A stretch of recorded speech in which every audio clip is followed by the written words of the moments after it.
Let's talk about fear in a mixed faith marriage. This is a really common emotion, especially at the beginning of a mixed faith marriage, right after a faith transition.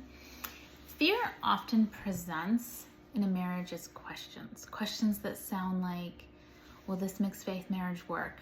Am I doing enough? Am I doing too much? Am I hurting the kids? Is it even worth it? Can we really make this work? What if he leaves? What if she leaves? These are all fear-based questions.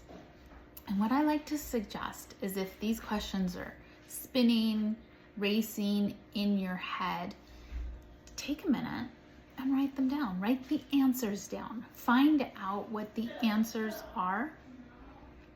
A lot of times the answers show us what we're really truly thinking. The questions keep us looping in our head. So find out what your answers are. And it may sound things like, I'm afraid this mixed faith marriage won't work. I'm afraid I'm not doing enough. I'm afraid I'm doing too much. I'm afraid I'm hurting them.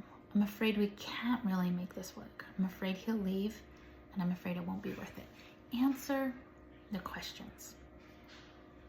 Because think about what fear does. Fear keeps us, like I kind of consider it like we have blinders up. When we're really saturated in fear, we're having like a nervous system response. Think of fight, flight, freeze, or fawn. It tends to be going on. It's not a time when we have a lot of solution-oriented abilities. Like we're not thinking super clearly, hence the blinders. We're not able to see solutions right in front of us. So a lot of time with fear, if it's really strong and rampant in your body and in your experience, answer the questions to start to work through it and to see what it's presenting.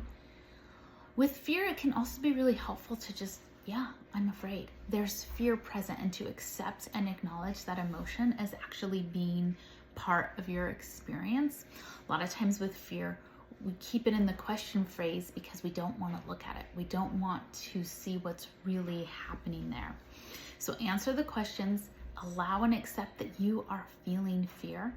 And I'll offer you one last thing that Elizabeth Gilbert teaches. Fear is probably going to be part of the journey. It's going to come along for the ride. It doesn't have to hand out the snacks, choose the music, or actually drive the car.